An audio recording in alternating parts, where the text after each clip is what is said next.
first thing I want to say is this.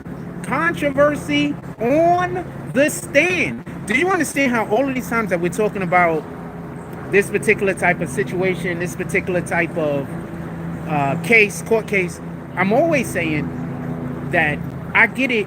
People's emotions are very tightly woven into whatever it is that they, decide that they want to subscribe to.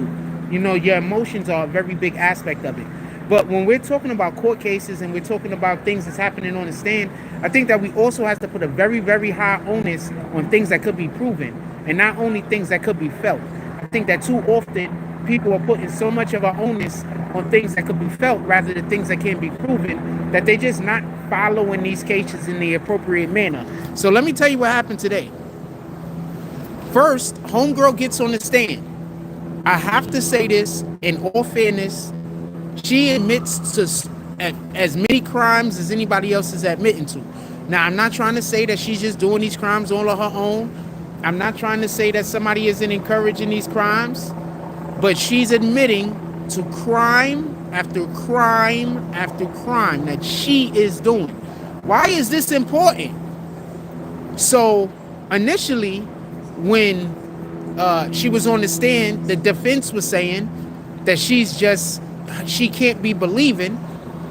I wasn't here for opening statements, so I'm assuming this was an opening statements. That she's a person who she shouldn't be believed. That she's a person that shouldn't be believed, and primarily, just so we could be clear,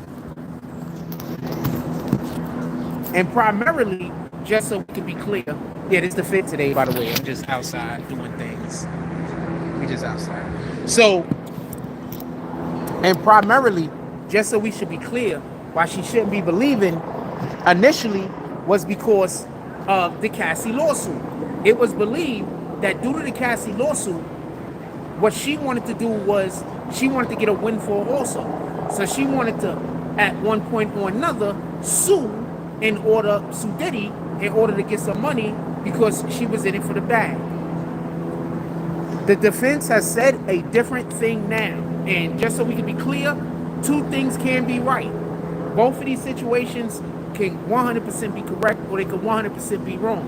But the defense's new opinion of this particular situation is, it's not that she's trying to get a windfall, it's that she doesn't want to get prosecuted by the government for the crimes that she is actively admitting to on the stand. Now, what are some crimes she's admitting to on the stand? She admitted to violating the Mann Act. For everybody that don't know what the Mann Act is, that's whenever you take one person from one state to another state with the explicit purpose of having sex with them. Even if that is your girlfriend, even if that is your man's, your man, or whatever the hell y'all say these things, and you take this individual from one state to another, you cross state lines with this individual, and you're doing this for the explicit purpose of having sex with them, this is illegal.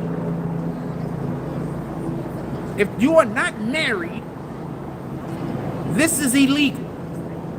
So she has admitted numerous different situations or occurrences or occasions where she has facilitated different entertainers, porn stars, or whatever these guys are, most of them are on porn pages, transportation from one state to another state in order to have sex with her. We're assuming also Diddy, but she herself has not said any of these men are having sex with Diddy. At least I haven't heard this. She's saying that the minute they are having sex with her, which she is then saying she's paying them, so she's flying them to other, so she's admitting to crime after crime after crime after crime, and the defense is basically saying that they believe that her testimony cannot be believed because she's not saying the entirety of the testimony. She's leaving aspects out of the testimony. Look how close this bird just came to me. What's up with you, fam? She's leaving, it's like right there, like this far away from the phone. She's leaving aspects of what she's being asked. She's framing her questions in a manner that is leaving out truths, although she's also saying things that are true. You understand? Remember, if you omit, that's just like lying. So they're saying that she's omitting things that she should be saying, and by her omitting these different, aspects of what was going on, what she's actually doing is she's framing her testimony in a manner that is going to benefit the prosecution for the explicit purpose of not getting, being brought into the case as a defendant. So they have a whole thing. They closed down early. First of all, we started late today. We started at 1. I think we were supposed to go to like 5. They closed down everything early, closed up shop. They had to have this discussion. And I think it's going to be more of a discussion in the future. Now, do I think anything is going to come of this? I think you just need more. I think that the judge can't just poo-poo this to the wayside. I don't think the judge could just act like this doesn't exist. I think the judge has to do something about this. He has to make a definitive judgment, a definitive point on this, because to be perfectly honest with you, all of these things that they're saying might be going on and need to be looked into. Because honestly, she herself says, and hold on, give me one moment, I'm gonna explain. Look at this chicken, this red dress. I'm gonna just so we can be clear. I'm terrible. Just so we can be clear, and I want to be clear about this. There are instances, and I'll bring one up right now. Do you remember the letter that she said she helped Diddy formulate? And then, when they actually did the apology, we got ABC in the building. And then, when they actually did the apology, the one that she was with them and they created, that they formulated, that was not the apology that was used.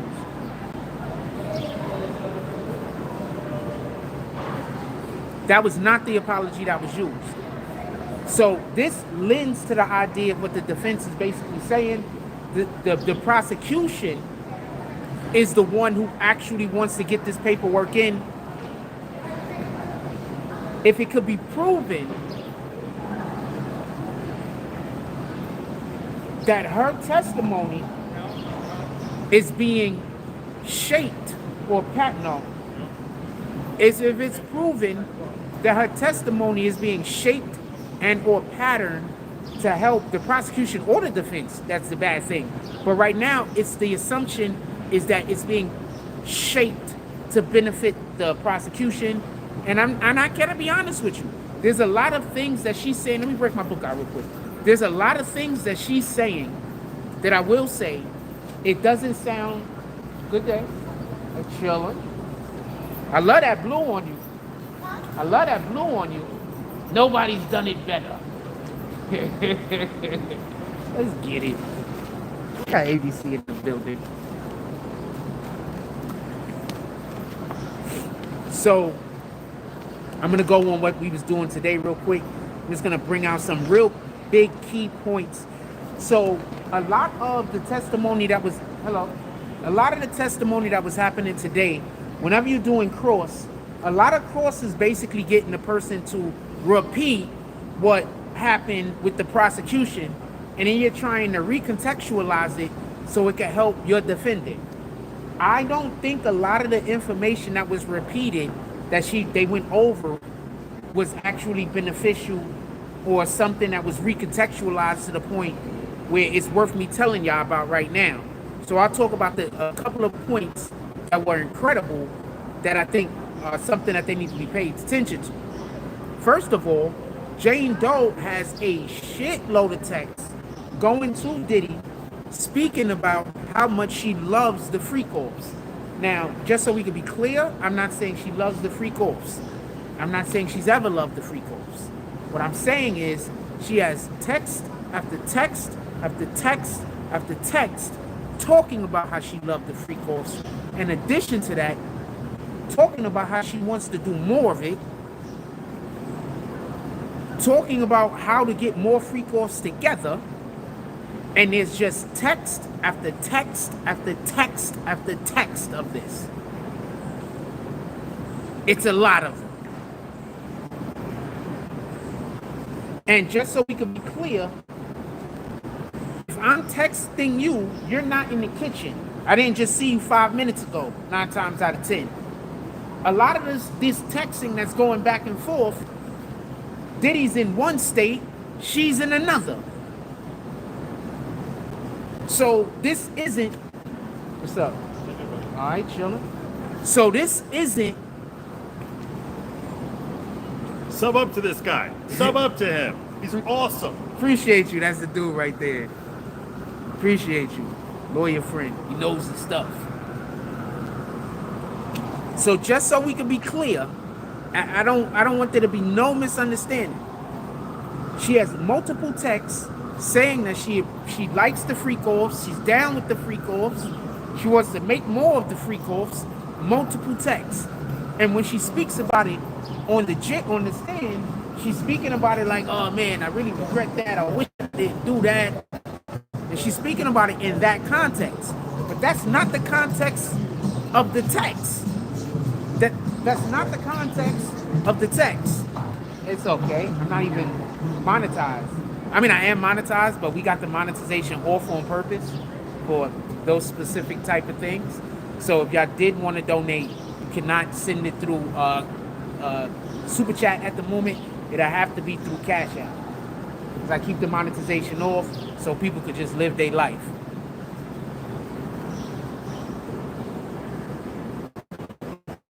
This isn't an area that I normally go live in. Then I would feel away. With that being said, she had a freak off in 2022 on New Year's that had 3 guys there. Freak off. She contacted Diddy different times in multiple different ways to talk about how much she loved the freak offs. I just want to be clear about this.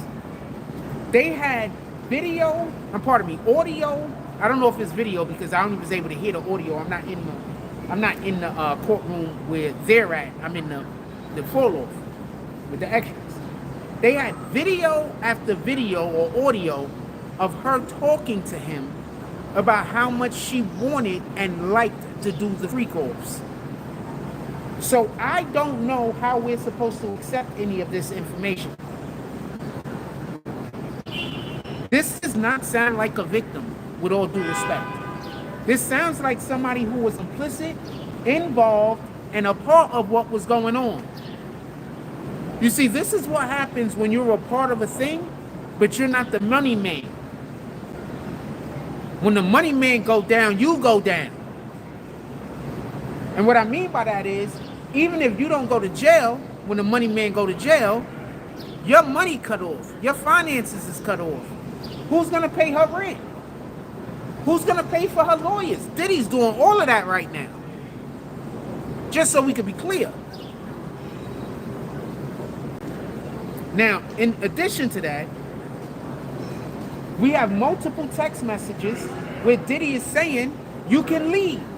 Diddy is saying, we don't have to be a couple no more. Diddy is saying, you don't have to be in this relationship. There's multiple text messages of this. There's even an audio, at least one audio that I believe I heard, where Diddy is saying, we don't have to be together. You can leave. She chose not to leave. At what point are you still a victim? At what point, when the kidnapper opens up the door and goes like this, and you stay, at what point are you now complicit in what happens to you? At what point? I would like to know. I'm curious. Because, just so we could be clear, there was a freak off in 2022 on New Year's. There were 3 guys there. After said freak off, she sent multiple text messages on how this was an incredible night. Also, shortly after that happened, on January 9th, she sent a message to Diddy being upset about some woman named Gina. She's never upset about the freak off. She's always upset because Diddy is with another woman. I'm going to say that again. Every time they talk about her being upset, every time they talk about her being angry, it's about Diddy being with another woman.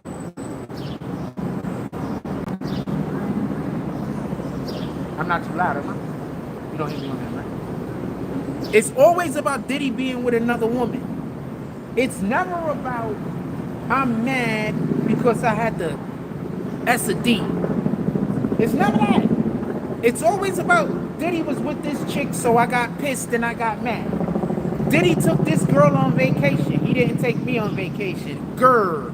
This is what she's always angry over. So with all due respect, I don't know how we're supposed to accept her testimony if her testimony is supposed to be anti-Diddy.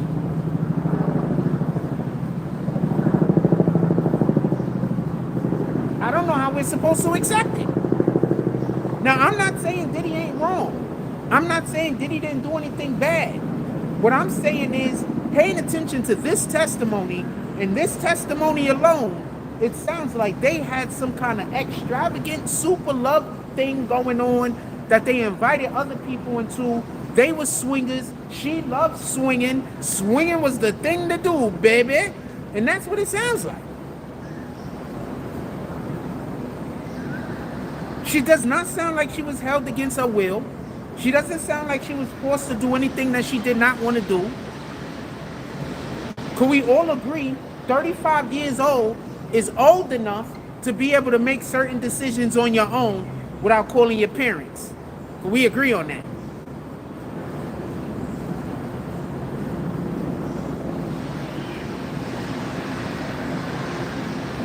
I'm just saying. So another reason why she was mad was because, let me tell you about this. Hold on, I'm going to say this first. So Diddy saw her on January 29th, right? And then, for whatever the reason was, he ghosted her on her birthday. Her birthday's in early February. On February 5th, this is what she said. Now listen, hold on, I'm going to repeat this. She said Diddy ghosted her on her birthday. Let me rewind everything back. See, I take my notes in a certain way. So she said Diddy ghosted her on her birthday, right? Her birthday's in early February. But she saw Diddy on January 29th. And they didn't do a damn freak off. He just saw her and they spent time together. So that's not necessarily honest. You just saw him, how he ghost you.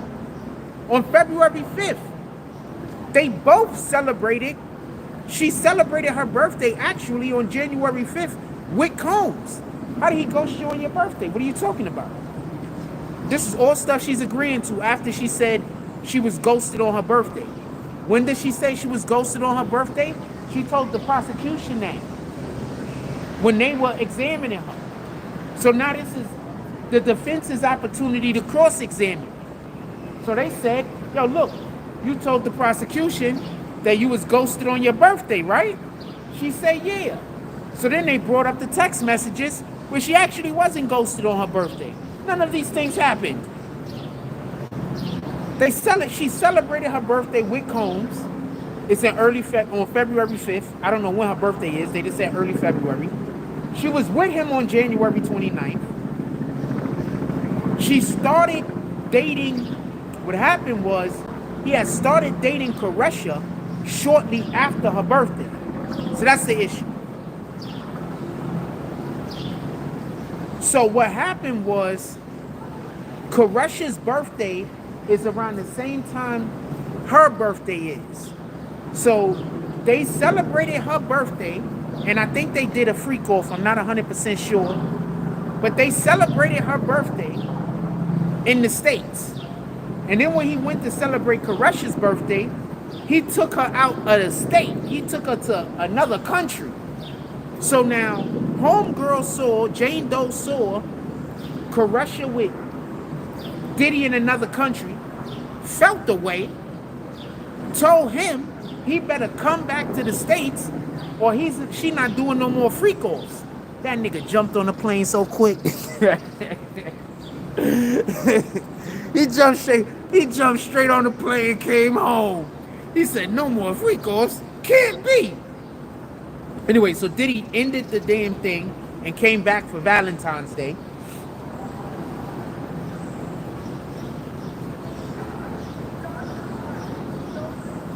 Because they were supposed to, pardon me, they were supposed to have a special Valentine's Day freak off. She told him she wasn't going to do it if he stayed out there with Koresha. So he bounced, left from out there with Koresha, and came back because he wanted to make sure that he got his Valentine freak off that she set up.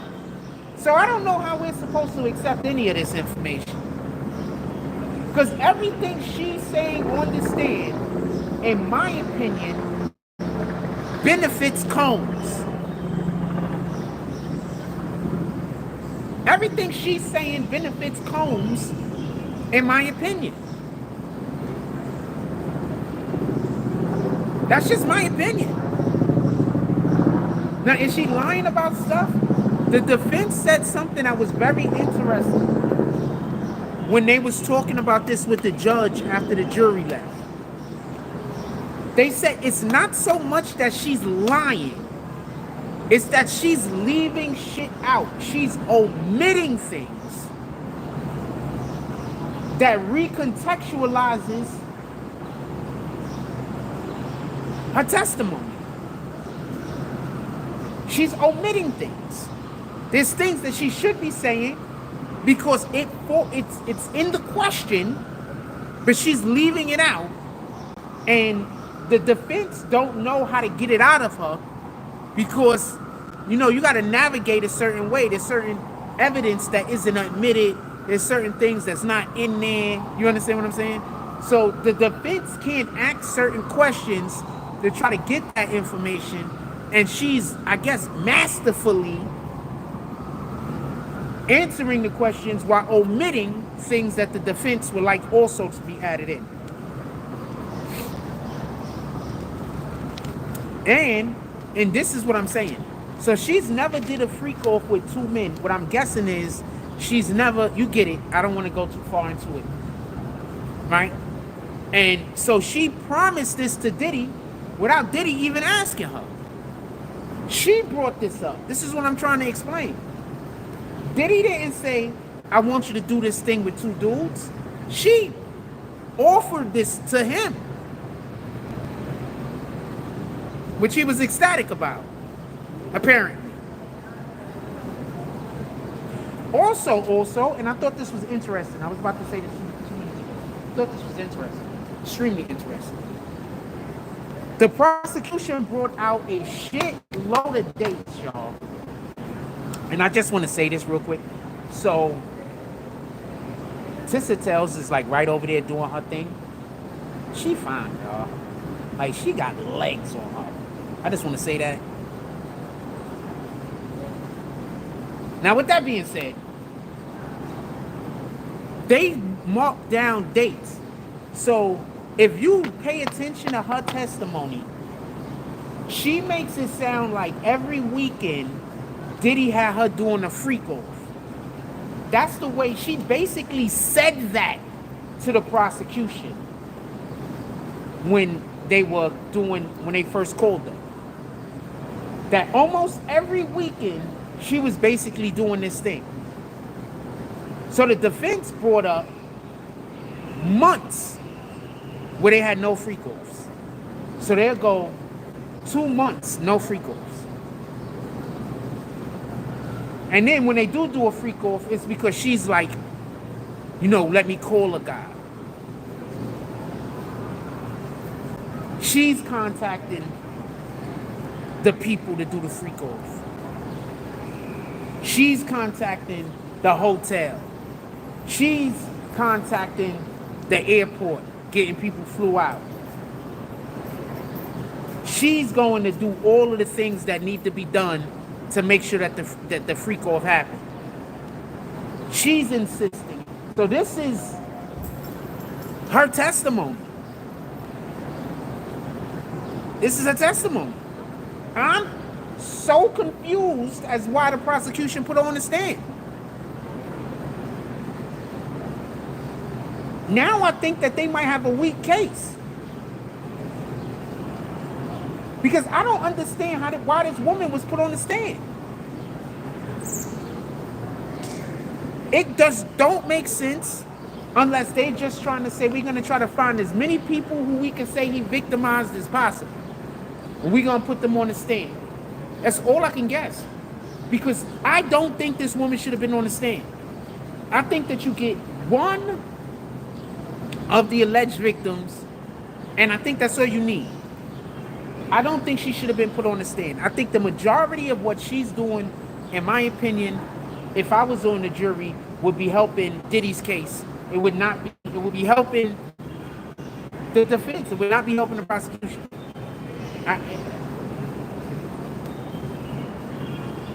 It's bad when you have somebody on the stand that's lying, but I think it's worse when you have somebody on the stand that's telling the truth. And all of the truths is pointing the finger at them. And you already gave them immunity.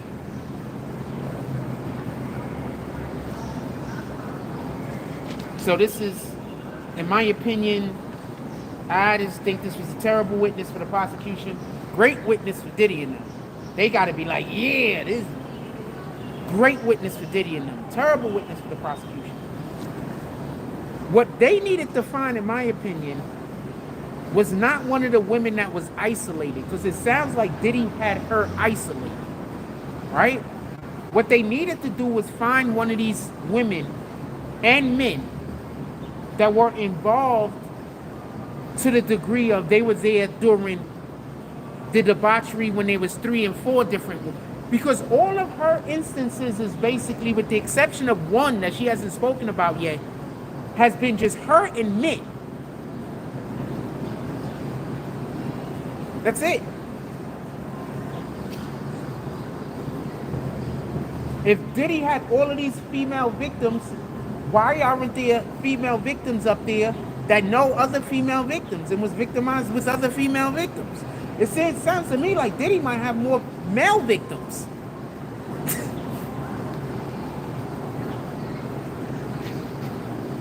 I'm just being honest.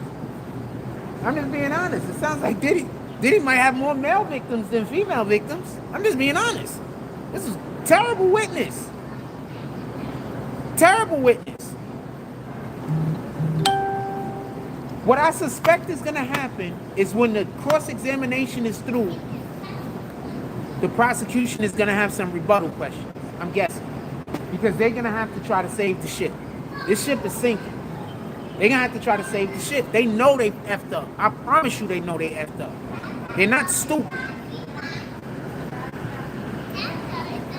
They know they messed up. They're not stupid. They gamble. They gamble. They're not stupid. All right? So, hold on. Got a little bit more stuff I want to tell you about. Yeah, so they talked about, like I was saying, she was trying to say all of these freak offs and all this other stuff.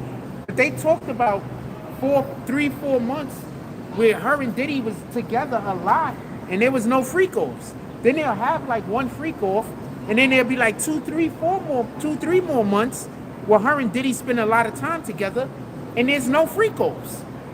And then they got this one instance where when there was a freak off, after a long hiatus of no freak offs, it was due to her wanting her bringing it up. So I don't know how good of a witness this woman was. And then they got this one instance Well, her and Diddy is chilling, laid up in the bed or something like that, and she's like she misses Paul. This is the second time I heard her talking about how she misses Paul in particular. This is the second time I hear about her talking about how she missing another nigga while she laid up with Diddy. This is crazy. So I don't know how we're supposed to say she's a victim. I'm sorry. I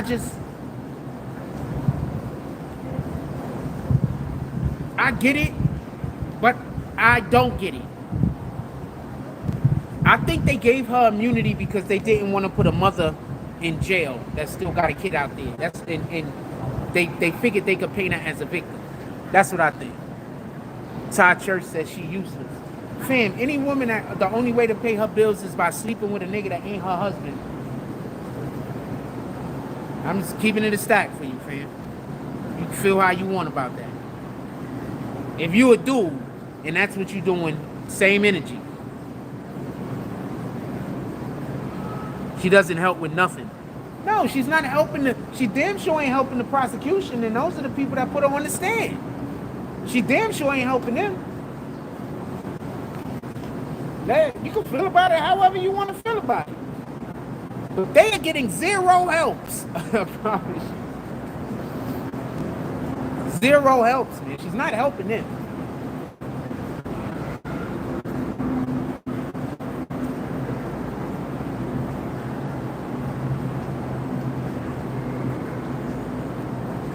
Once again, all of her complaints, and every time she gets mad at Diddy, it's because he's with another woman or he's giving something to another woman that he's not giving to her. There's no text message that she sent him that we've spoken on where she's like, I'm pissed off, I don't want to do freak offs, I'm mad, I gotta suck a guy's D. There are none of those texts.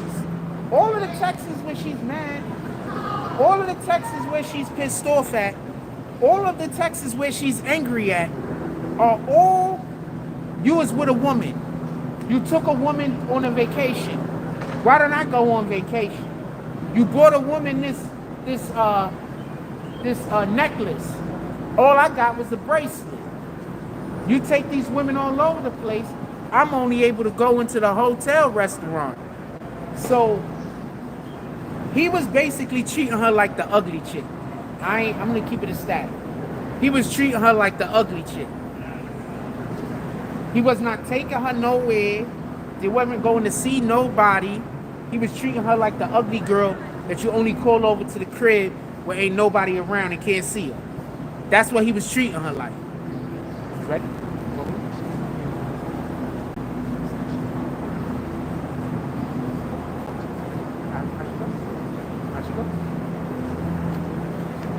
Finish this, right?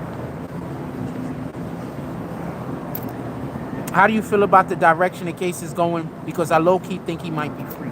I do not think he's going to be free. Let's just be clear on that. There's way too many other things that need to happen in order for that to be a thing. But I think that this testimony in zero ways helped the prosecution. Zero ways. Just in zero ways. Anyway, I might be back with y'all later. I love y'all. Keep God first.